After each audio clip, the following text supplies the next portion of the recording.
Hello, fellow space explorers, and welcome back to Kerbal Space Program. We are continuing to work our way through the history of spaceflight contract pack, and I believe we currently need to make a liquid, single-stage liquid propellant army missile. It needs to get up to basically 15 kilometers, and then be destroyed on impact. So let's hop into the VAB, make ourselves up a quickie little rocket. I believe we had something that we were working on, but I don't know. Okay, solid.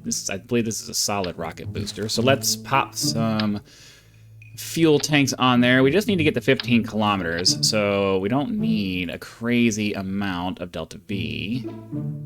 Huh. I mean, realistically, that's plenty. Realistically, that's plenty. But just for the sake of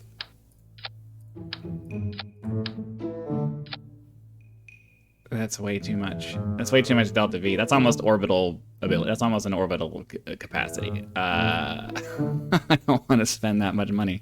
I mean, I guess it's not really that much. It's only 3,400. All right, that's fine. We'll do that. Let's put some stabilization fins on here, and this is going to be one that we destroy, so we're not overly concerned with really getting it back. Do I have a? Well, I mean, I guess I'm concerned with the thruster weight ratio. A 9.48 thruster weight ratio is a little much. So let's just put it at half throttle, so that way it's not super uncontrollable. All right, let's do that. So we need to get up to 14 or 15 kilometers. It needs to be unmanned. It shouldn't be manned because there's nowhere for anybody to sit. That's good. Okay, I just gotta double. You always have to go back and double check things. So it's gotta be unmanned. It's gotta get up to 15 kilometers and then be destroyed at some point. So let's do that. All right, if you missed our last couple of episodes, we were messing around with planes because we needed to get some extra science. But we got that done for the most part.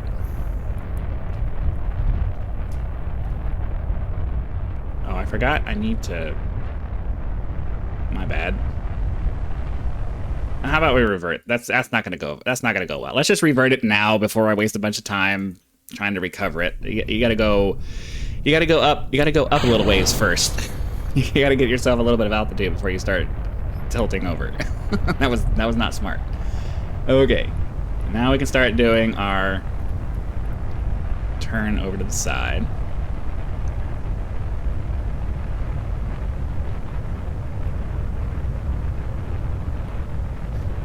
Slowly make our way over. We just have to make it up to 15 kilometers, right? I think that's what it said, something like 15. So, let's double check. Yeah, 15 kilometers, we're good. So let's add a little bit of time warp to this. Oh! Well, okay, that works too. That's fine. Let's speed up the process of falling. And ideally, it will... There we go. Make sure we delete the messages. Let's go back to the Space Center. We'll grab the completion for that, and then we'll grab another mission and see what we can do. So at the moment, we have 36. I think we need 45 for the next of the advanced rocketry. So we have several more missions that we're going to need to do, unless we end up wanting to do more science with the plane. So we're trying to do these in chronological order. So 1953, I believe, is the next one, because 58 is for the other two there. So Redstone was the first large liquid rocket developed in the U.S. It was later launched they later launched the first U.S. satellites and the first American astronaut into space. Let's see.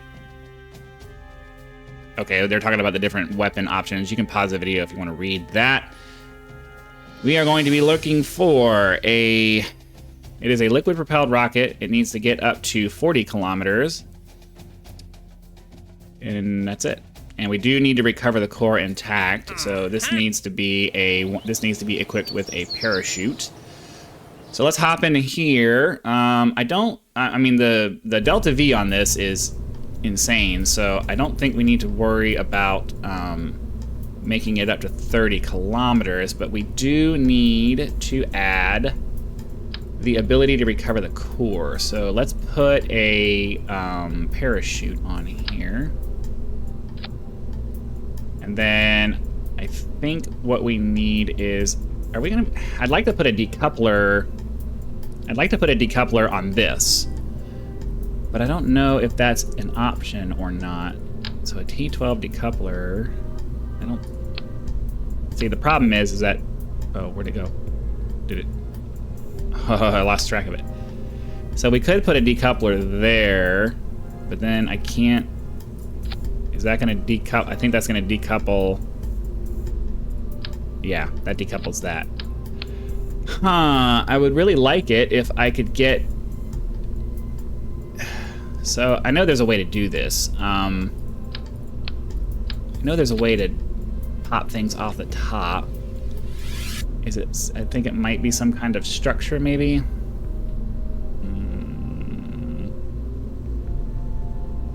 I don't want to use side parachutes for this, especially because there's no real way to attach that. I mean, I guess maybe.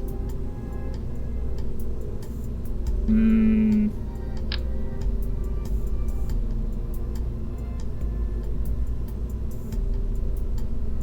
mean, I guess we could try to do something like that.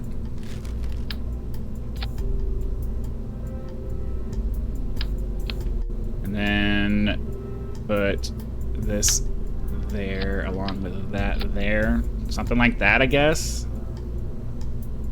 Because, I mean, ideally, I do want to put another... Because I want to pop that, and then have the core just come down by itself. I guess there's no reason... I guess there's no reason I need to pop the top off of that. So, let's recover as much as we can. I know it's not a lot of money, but it's not zero money. So yeah, all right, so we'll pop this up, have the rocket go away, and then this can come back down. And oh, you know what, I wonder, nah, 40 kilometers, I don't think we need to worry about re-entry. Well, we'll find out. But then of course we need to go back to the VAB, because I think at a glance I just saw that my staging wasn't correct. Or okay, there we go. So we'll fix the staging here. Alright, should be able to get this done. We just need to get up to 40 kilometers. Start our tilt over.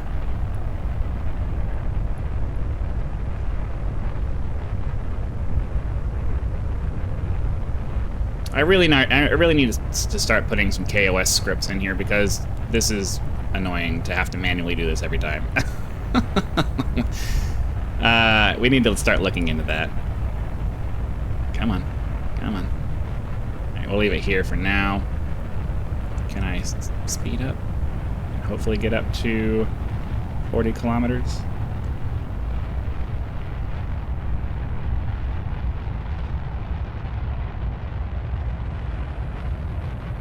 All right, let's leave it pro grade. Oh! Oh, that was stupid. I pressed the wrong button. Oh, that was dumb. Hopefully we... Alright, it looks like we were able to get it done, though. Alright, that's 40 kilometers. So now we can do our retrograde. That was not smart. Well, we definitely made it... We definitely made it to the 40 kilometers that we needed.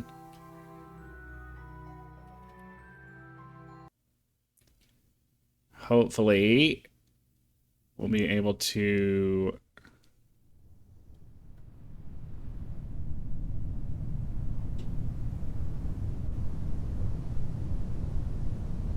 $5,000. All right, sorry, I'm really focused because I don't want to crash. I'm really focused because I don't want to crash. Okay. Okay. 2 parachutes is definitely way too much for the load here. That's why it's taking us so long to get down, but I wanted symmetry so that it landed properly. And there wasn't really much of a way. I think the parachute would have clipped through the cone there, but I'm trying to go for some kind of sense of realism here, and it doesn't make sense. So it doesn't make sense to sit there and have it just basically clip through the piece there. That would have been ridiculous. All right, that gets that done. We'll delete all of our messages there. We'll recover the vessel and find out what the next mission is. Hopefully we're getting pretty close to actually putting Kerbals in space. That would be nice. Next up, Aerobee High, 1955, 1955. So both of these are going to be next. The Aerobee High missile, it was an American-sounding rocket. Don't really care about the particulars about that. We just need to recover the core for this, and well, does it tell us? I do need to look at the information. Does it tell us if it was a solid or liquid propellant? Oh, it was a multi-stage rocket too. Okay. So there's a booster and an upper stage. So I'm assuming the booster was a solid rocket and the upper stage was probably a liquid propellant. So we'll go ahead and just do something like that. We need to get up to 135 kilometers. Okay. Is this something that we can do? Well, nah, let's not. Let's see, we need to launch an unmanned vessel. It needs to come back down to Kerbal and reach a suborbital trajectory. And, well, you know what? We're gonna go ahead and try to do both of these at the same time, because it's taking forever to get through these. So let's just do that. We'll pop this up here. I don't think that the rocket that we have here is quite enough to get up to 135. If I remember correctly, we only got up to like right around 100,000 before we ran out of fuel. So let's go ahead and add. Let's go ahead and add a coupler here. Let's take these fins off for now, and we will add ourselves a nice big solid rocket motor. What's going on here with the staging? Oh, because I'm not paying attention. That needs to go there, and then that can go there. Okay. So we want that, and then we want that. Okay, yeah, 4,150 or 4151 is plenty of total delta V to get up there. We have plenty of thrust to get up there. Let's put some control surfaces on here. We'll do like that. That should be plenty to get us up.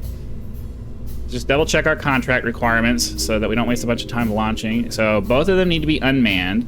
One of them needs, they basically both need to get up to suborbital trajectory, and then we just need to recover the core intact. So we'll get 2 missions done for the price of 1, hopefully.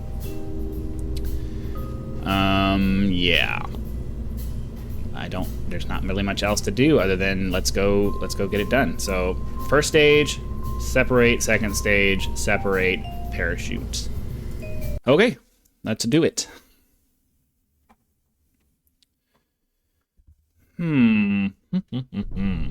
Oh, you know what? Before we do that, I'm sorry. I know that was a tease, but before we do that, do I have any KOS modules available? I do. I do have a scriptable system available. I think I want to do. Well, I don't know. Do I still have my? I had scripts from before. For when I was doing this gaming, when I was doing this, oh, I do. Okay, I do have scripts from before. So let's take this, and we'll put this right here, and then now we have the ability to put. Now we have the ability to put programming into this. So, I gotta remember how to actually put the information into the program here. And I don't really remember how to to do that? Boot file. Let's see. There should be a programming window somewhere where I think I can copy and paste the text in.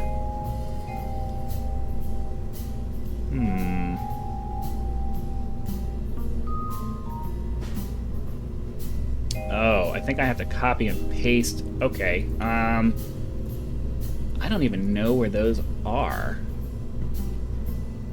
Where is the boot folder? Okay, give me a second. I'm gonna see if I can find where to put these files, and then ideally we'll be able to have a programmed launch rather than having to manually control it ourselves. That would be sweet. So give me a second. I'm gonna go look into that, and then hopefully we can get this done.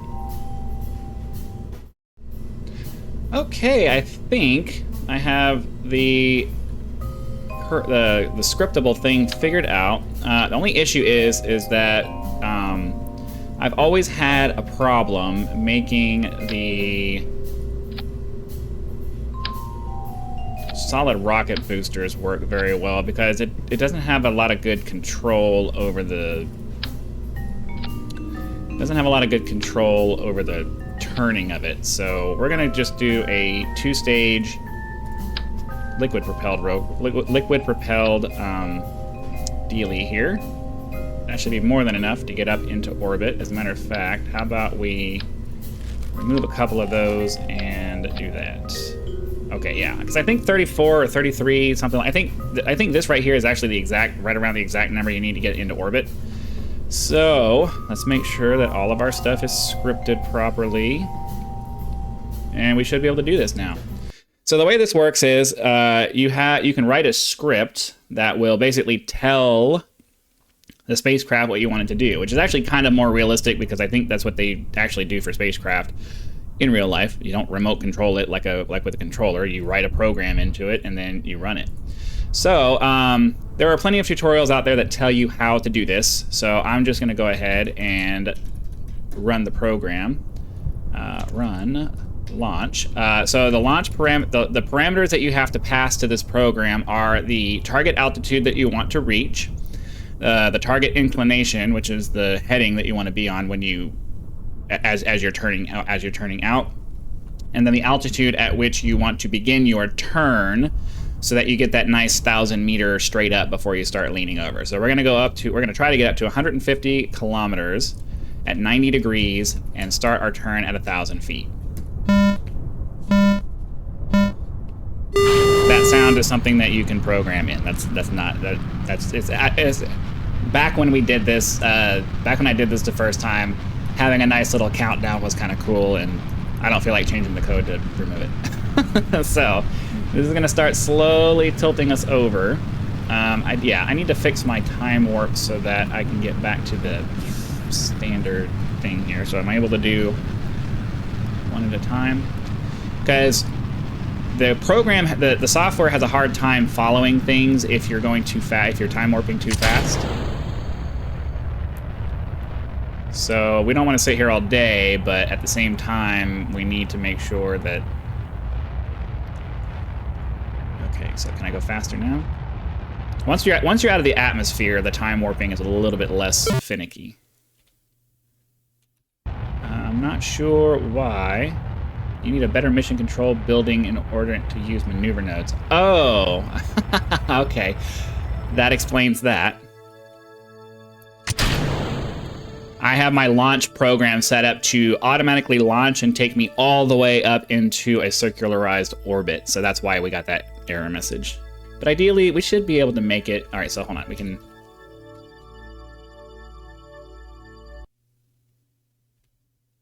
Okay. We can't see anything, so that sucks. We don't need this anymore. Let's... I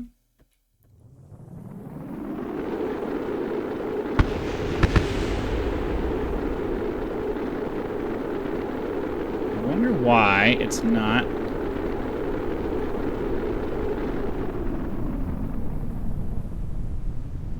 Huh.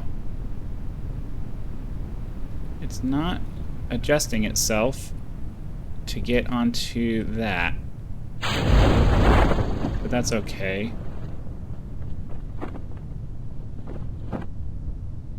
We definitely had something blow up, but I don't know what it was.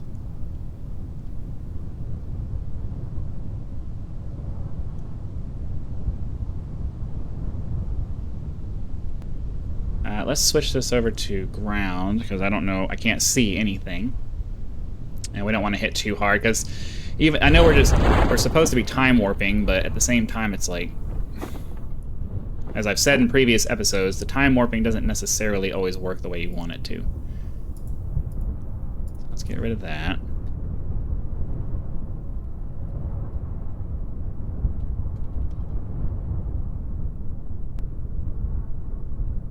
Jeez, this is taking forever.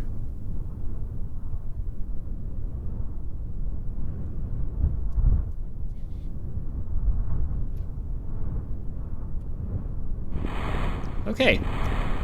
So that takes care of 2 contracts for us. At the same time, we'll recover that vessel, head back to the Space Center, and then see what we can get done. Okay, so that's that. 1955 still. The American sounding rocket, ASP, or atmospheric sounding rocket, was designed against a U.S. Navy Bureau of Ships requirement. It's a single-stage vehicle. Okay, yeah, not too much interesting there. The problem is that, like, I could read all of this, and in the amount of time that it takes me to do the summary, I could probably just read it. We need to get up to 50 kilometers and recover the core. Launch the sounding rocket to 50 meters. Okay. So basically the same thing we just did. So we'll do a single stage this time because we don't need the extra. Let's do 2. We'll do 4. We'll do 4 tanks. We'll do 4 tanks there. We'll pop on 3 of those. And then our script should be able to handle that. So let's head out. So we need to get up to 50 kilometers. So the benefit of using the scriptable program to do this is that it calculates the angles that it needs to do based on the inputs that you give it. So I can go over to here. I can switch to 0, which is our root directory. And then I can run the launch program that I've copied into here. I can put, I'm going to put 60 just to make sure we clear it at 90 degrees and start our turn at 1,000 meters. So let's do the standard physics warp so I don't overdo this, because I need to have the fine control here of being able to. Once it starts freaking out, I need to be able to turn the time warp down because it's going to struggle to control.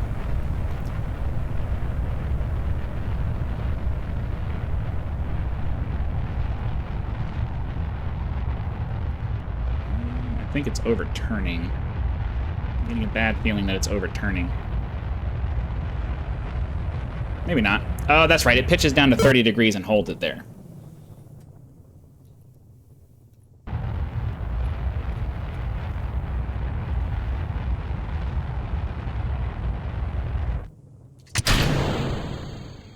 Okay. I don't remember everything that I put into the program. I did actually program most of it. I took some stuff from other programs that I found that did what I wanted it to do, but for the most part, I had to sit down to learn how it worked so I could program it myself and make sure it did what I wanted it to do. Okay, so at this point, we can switch to a retrograde orbit. So the way the program itself works from a high level is that once you reach your target altitude where you want to start your turn, and it takes the input that you put for the max altitude, and it basically divides it into chunks, and it takes that number that it divides and turns that into how fast it needs to turn over the course of reaching your starting of the turn to the end of your orbit, to reaching your apoapsis or whatever.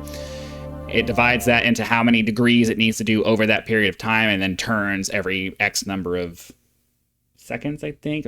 I think I broke it up into altitude. Like every X number of meters, you turn X number of degrees, so that from the time that you start your turn to the time that you end your turn, there's an nice even turn as you're going. Okay.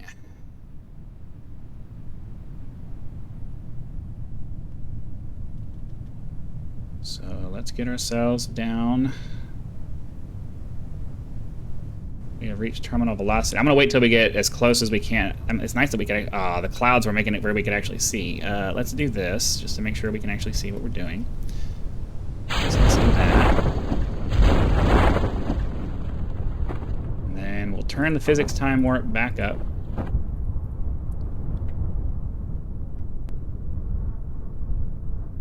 Yeah, we're going to have to adjust this, because if we're going to have to do a bunch of rockets this way, it's going to take forever to finish this. Finish this like this. 2 parachutes is way too much for the weight that we have here.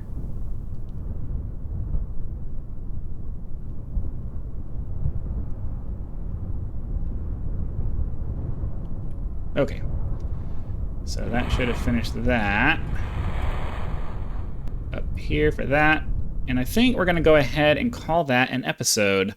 So our future missions should be much more efficient because now we'll have programming that makes this work. But yeah, hopefully you guys had lots of fun. Be sure to click that like button so the YouTube algorithm knows that you did and pushes the video out to more viewers. If you're not already, go ahead and subscribe to the channel so that you know when the next video comes out and it shows up in your feed. And lastly, I'm looking for cool ideas for content that I can create for people who want to support me as a content creator. I want to be able to give you something for your money, so leave suggestions for that down in the comment section along with your feedback for the video. Again, thank you very much for your time, and I hope to see you for the next one.